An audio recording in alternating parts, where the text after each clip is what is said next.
From the CyberHub bunker and studio, you're tuning in to the CyberHub Podcast. And now for your host and CISO, James Azar. Happy Monday and good morning, security gang. Welcome to another episode of the CyberHub Podcast. Monday, June 24th, 2024. We've got a packed show for all of y'all. If you went to buy a car this weekend and no one was using a computer, we've got all the reasons why. All the reasons why. 15,000 car dealerships paralyzed after a crippling cyber attack on CDK. We'll get into that. That was part of our Thursday episode. A lot more information today, so we'll try to get y'all up to date here as much as humanly possible, as well as Change Healthcare starting to list medical data that was breached during its ransomware incident. And Russian cyber threats and Chinese cyber threats remain top of mind for so many practitioners. Let's go ahead and get started on this morning's show. But before we do, a special shout out to our friends over at Edge Security for supporting the show today. You'll hear more from them here in just a few minutes, so don't go anywhere. And now, without further ado, make sure to subscribe, follow, comment, like many of you have. All right, share and let us know what stories matter the most to you. And now join me for our Monday morning powering through the news with my double espresso. Coffee cup cheers, y'all. Good espresso, Monday morning. Bad news at car dealerships. So for those who don't know, CDK, one of the largest, if not the market leader in terms of car dealership operations. These guys provide full 360 dealer management from retail, customer relationship, finance, insurance, network communication, intel, the whole nine. They're the suite for car dealerships. Well, they fell victim to a cyber attack middle of last week, around Wednesday, Tuesday night to Wednesday, that paralyzed car dealerships. Initially, it was thought that they were back up and running. However, it turns out that that wasn't the case at all. They tried to restore something, but apparently the threat actors had persistence within their environment. We'll get into who the threat actors are and exactly what's going on based on some of the information that's being released and some information that was sent exclusively over to us here at the CyberHub Podcast by people with close familiarity to this situation. So the companies, essentially, dealerships use this to sell cars, car parts, as well as a wide range of operations, as stated before. CDK said that they're currently assessing the impact and providing regular updates to customers, although that frustration hasn't gone unnoticed. In case you missed it, just go check out the comments to any of our videos talking about this over the last 48 to 72 hours. The group behind this is the Black Suit Ransomware Gang. Those who don't know who they are, it's because they're kind of a build out from other ransomware groups. And for those who don't know, if this is your first time tuning in, the way cyber criminals operate is in affiliations, right? So the different cyber criminals have different set of expertise. They all come together to launch a ransomware attack or these types of cyber attacks on organizations, and they've got a split. So there's someone who is really running the negotiation kind of the front of it, while everyone else gets a cut of whatever pay comes through this specific suite of ransomware. Black Suit is saying that they forced CDK to shut down its IT systems, its data centers, including its car dealership platforms. The company tried to restore stuff on Wednesday, suffering a second cybersecurity incident, causing it to shut everything down. And now car dealerships have had to go back to pen and paper to conduct their business, which obviously in the era of, we want stuff now, in the era of a Carvana or a CarMax where you're buying everything kind of online. That's not the ideal customer experience. Two of the largest public car dealerships were impacted. Penske Automotive Group and Sonic Automotive all disclosed that they too were impacted by the outage, meaning this has a significant supply chain impact downstream. In terms of size, it may be the largest downstream impact. It's probably larger than MoveIt. MoveIt had around 2,200 companies as its victims. This seems to have 15,000 car dealerships. And that number could be greater when you think of car parts distributors and everyone else that relies on the product. So you could be looking at the close to 40 to 50,000 businesses that have been directly impacted from this cyber attack. That's the bread and butter of the US economy, right? That's no laughing matter at all. Black Suit launched back in May of 2023. These are the guys responsible. They were formerly known as the Royal Ransomware Operation. Royal were the direct successors of Conti, and as you can tell, this is kind of the rollout of this affiliation. I did a whole story on this on Substack, jamescesar.substack.com, about the decentralization of cybercrime. It's really worth a read in order to understand just exactly how law enforcement's got to change its tactics in terms of how we address this. Going after the data leak site is one thing. It's all right. We stopped that. We may have found some decryptors, but all they do is they regroup, they come back under a new name with someone else running the show, and they're right back at it. Where, you take down one head, four others pop up because everyone else thinks they could have done it better. That's the case here as well. People within the CDK tell us here at the CyberHub podcast that the second cyber attack was from a restoration of a backup that was impacted by the threat actors, meaning they were able to get into the backup. So the extent of this one is going to be significant. I'm sure that cybersecurity practitioners over at CDK haven't had much rest nor sleep. They're under a lot of stress. For those who don't know, like the salespeople and car dealers and many of the people that are frustrated by this, I guarantee you the cybersecurity practitioners at CDK are feeling it 100, if not 1,000 times more than y'all. And I know that's no comfort to many of you, but it's something. So there's that. Before we proceed to our next story, our friends over at Nudge Security are really doing some really great work. Here's a message about how you can utilize their platform when breaches like this happen can really support your business. When your CEO asks, hey, are we using that SaaS app that was just breached? How quickly and confidently can you answer? Due to the sprawling nature of SaaS app adoption, it's hard to know who is using what and to understand the implications when a popular SaaS app is breached. To solve this, Nudge Security discovers and categorizes every account for every SaaS app ever created by anyone in your organization. And a full inventory of all SaaS accounts is available within minutes of starting a free trial. Not only will you know who's using what, but you can automate communications out to end users, called nudges of course, that remind them to enable MFA, shut down unused accounts, enroll apps in SSO, etc. And Nudge Security will notify you of breaches impacting your SaaS provider so you can take immediate action to mitigate the impact.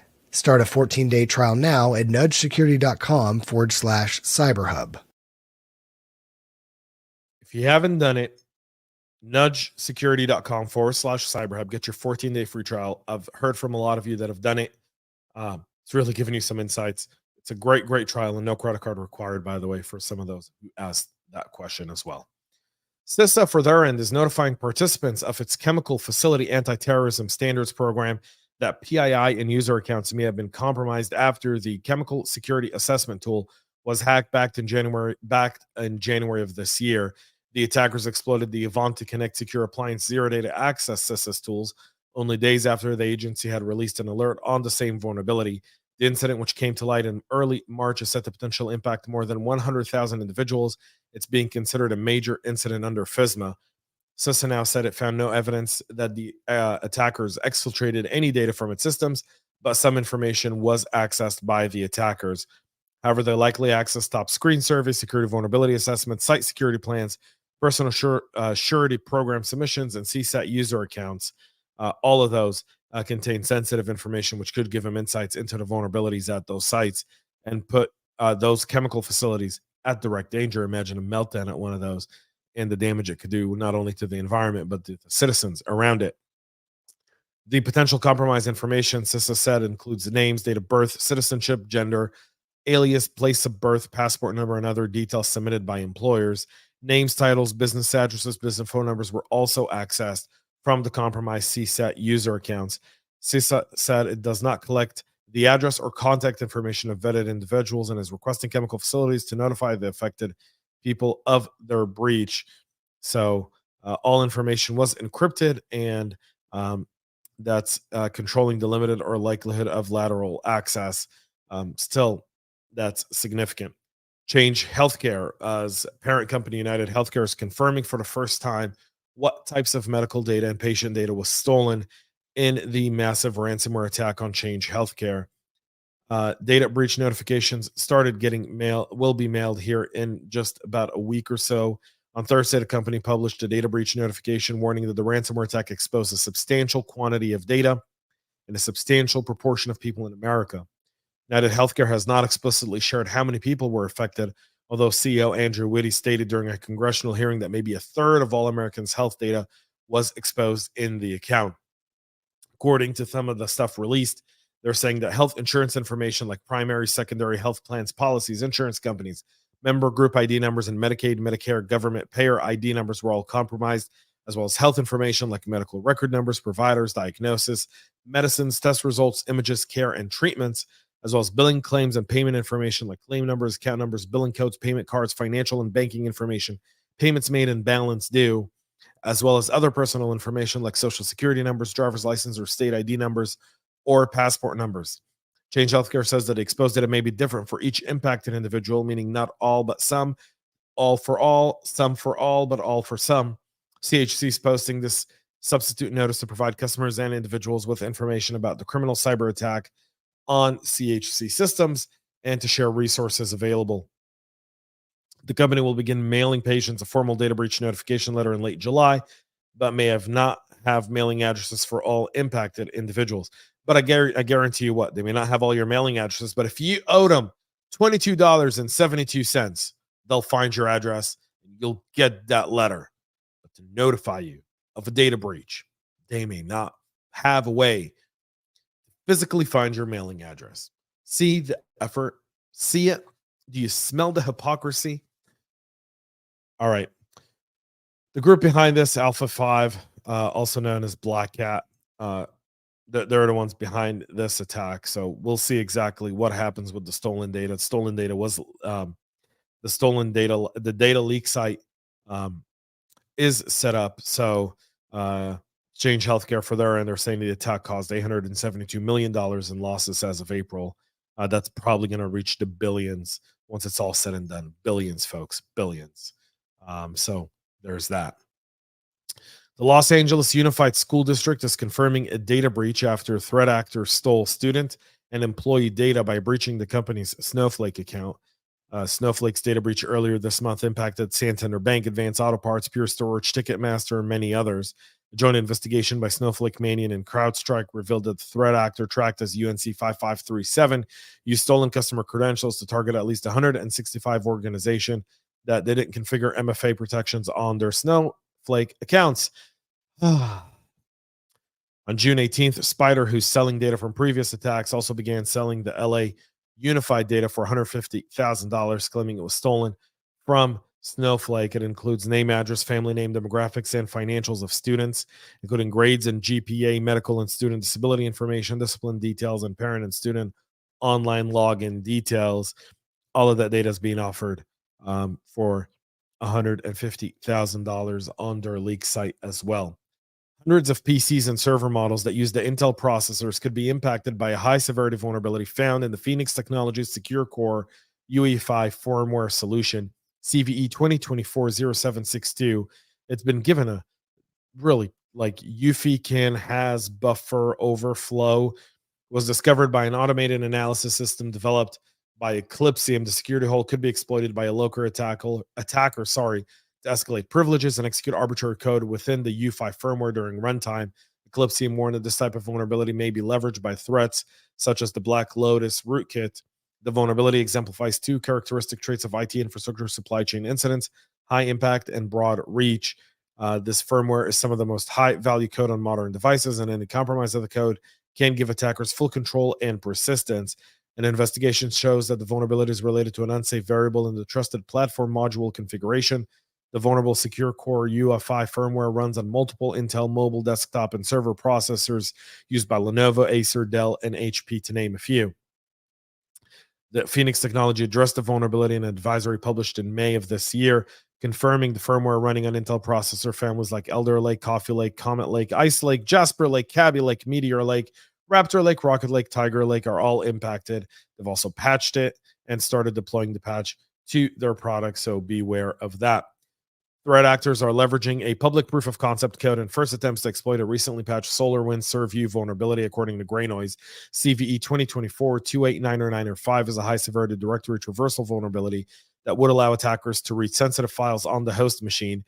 SolarWinds disclosed the bug on June 6 when it announced the hotfix in version 15.4.2 hotfix 1, and previous versions now it's hotfixed 2. While the vendor didn't share further details, Rapid7 last week published a technical write-up after successfully exploiting the issue on both Windows and Linux using version 15.4.2.126 of the appliance with all the default installation options enabled. The company warned that the security defect was trivially exploitable, allowing an unauthenticated attacker to read any file on disk. They've also warned that the flaw could soon be exploited in the wild, urging SolarWinds customers to update to the hotfix version 2 as soon as possible. So make sure you get that taken care of. We'll move to some threat actor activity here across the pond, starting off with China, where a Chinese APT has been spotted spying on government ministries across the Eastern Hemisphere. The first signs date back to August of last year. Sugar Ghost RAT was used to spy on targets in South Korea, as well as the Ministry of Foreign Affairs in Uzbekistan. Since then, Thales revealed that the group now called Sneaky Chef has been cooking up. Oh, I love these kind of writing. Get it? Sneaky Chef cooking. Chef's always cooking. Love it. When cybersecurity writers get creative.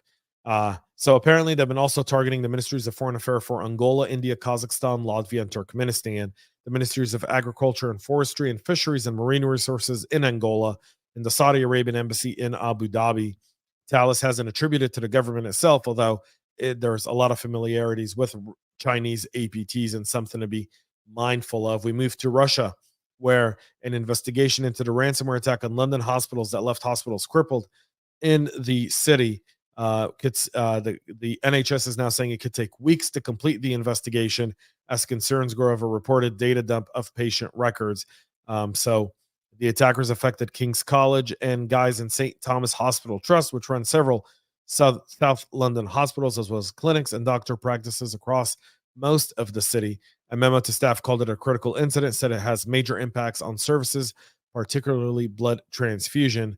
NHS said they were made aware that the data connected to the attack has been published online. According to the BBC, Colleen shared almost 400 gigabytes of data, including patient names, date of birth, and descriptions of blood tests on their darknet site and Telegram channel. And now it's an investigation being pinned on Russia. And more so, Kaspersky's antivirus software products and services have until September 29th to no longer be used by U.S. businesses and consumers following a Biden administration ban earlier this week on sales of the company's technology in the country over national security concerns. Company and individuals that continue to use Kaspersky product past the date will be doing it at their own considerable risk, because Kaspersky will no longer be able to offer any support or updates to its product after the deadline. U.S. has concerns of Kaspersky's ties to Moscow. So we'll see if this, how this pans out here. So is this the death of Kaspersky in the U.S.? Remains to be seen. We'll follow up on that later. That's it. The show ran over because of the CDK issue here, but please make sure to subscribe, follow us, comment, let us know what stories matter the most for you. We'll bring those out. Go check out nudgesecurity.com/cyberhub for your 14-day free trial. And most importantly, subscribe, follow, share, like, boost. I appreciate y'all. Thanks so much. Have a great rest of your day. And most importantly, stay cyber safe. We love feedback, so make sure to connect with us on social media and subscribe to our podcast on your favorite podcast listening platform.